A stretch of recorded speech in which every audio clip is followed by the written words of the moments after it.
Hi there, KME fans. Got a couple of requests asking how to swap some of my 3D printed knobs and grip and plate cover over. So I figured I'd whip something up real quick and show you some of the pieces and whatnot. This is with the factory knobs and stuff, as you can tell. Here's the original wooden grip. Kind of see a little bit of a size difference there. We'll do it this way. We can go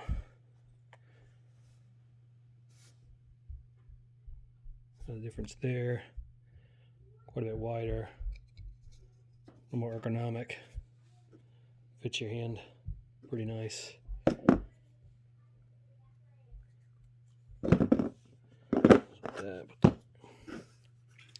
The first angle knob, just thread that off and take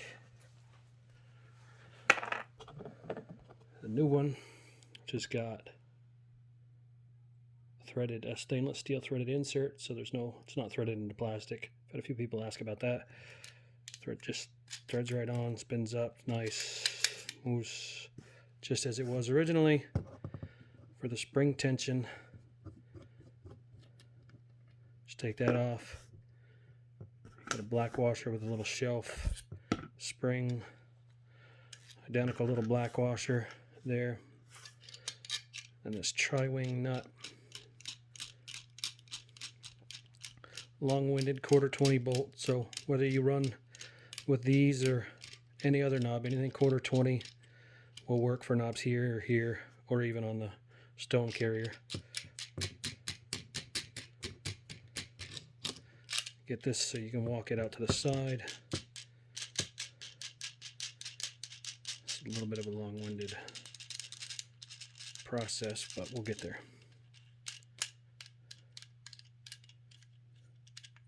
Get that out of there. Then you can slide this out.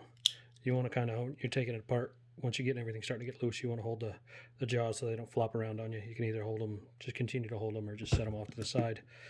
And at this point, you'd take the 2 screws that are in here. They're long. They run about this long. They're usually kind of a bear to get out. So you want to get a good size screwdriver that fits this stuff, and you really hold on to it and get it to crack. They'll come, but like I said, they can be a bear coming out of this wood. It grips really well, and inside the screws grip really well inside of that. So thread those back in. We've got 4 holes in here. The 2 in the back will orient the grip like this. If you wanted to use the other 2 holes, you can flip the grip around so it's 180 and run the grip backwards. I've had a few of the guys say, actually quite a few of you guys like to have that, so you'll run, I don't even get how you do it, but talking about going like this, sharpening, I can't even wrap my head around that, but that's okay. So just pick whichever orientation you want and thread those in, and you take that with the jaws. Sure those line back up. Slide that in. I'll keep it alpha angled a little bit. Take my BFN, my big effing knob. When it first came off the printer, I was like, man, that's a big, literally a big effing knob. So that's what I dubbed it, the BFN. Thread that away, and I did it too much. Get it so that lines back up. Thread this in the rest of the way.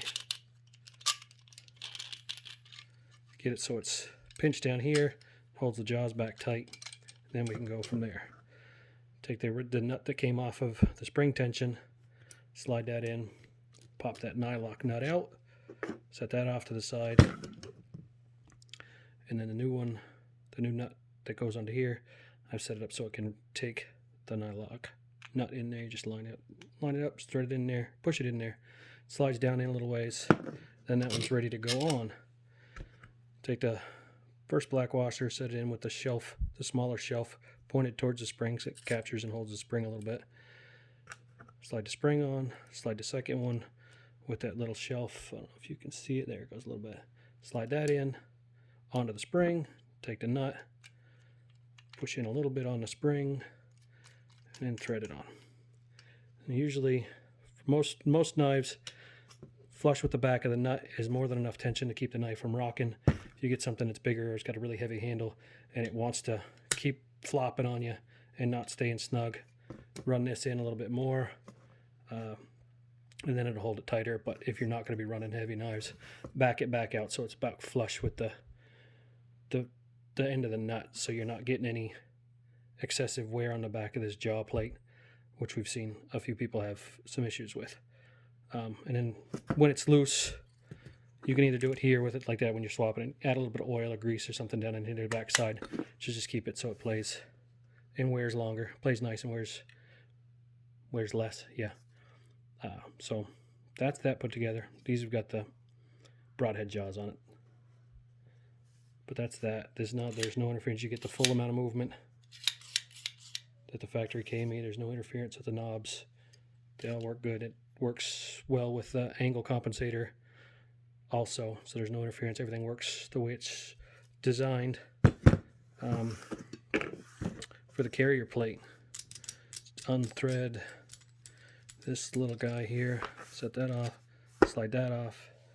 Now I'll take a pretty good sized flat screwdriver and you walk up either end just by twisting like that, like that, like that. And the reason for walking it up either side, because there's usually 2 roll pins in here,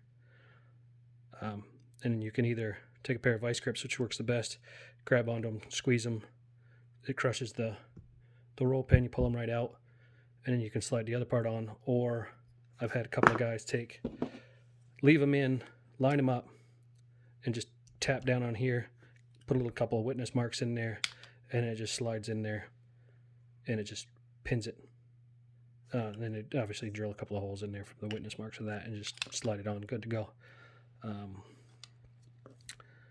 usually test fit them, so they're usually a pretty snug fit.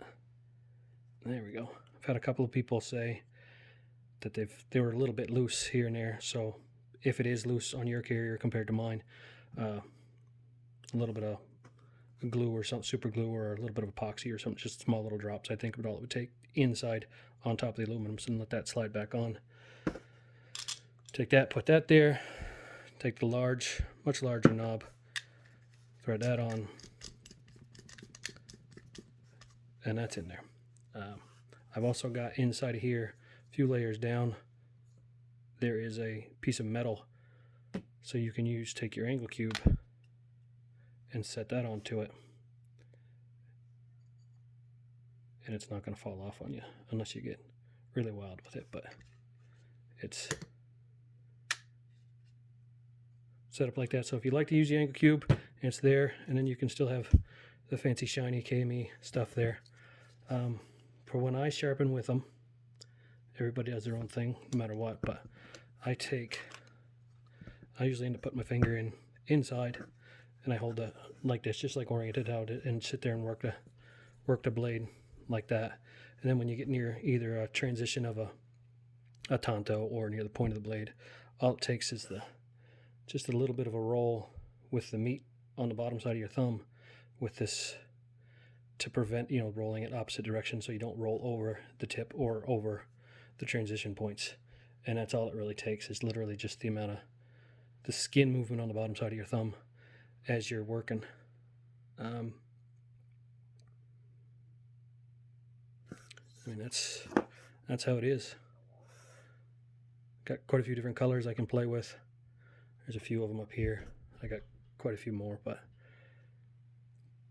that's it in a nutshell. Pretty simple. Thanks for watching.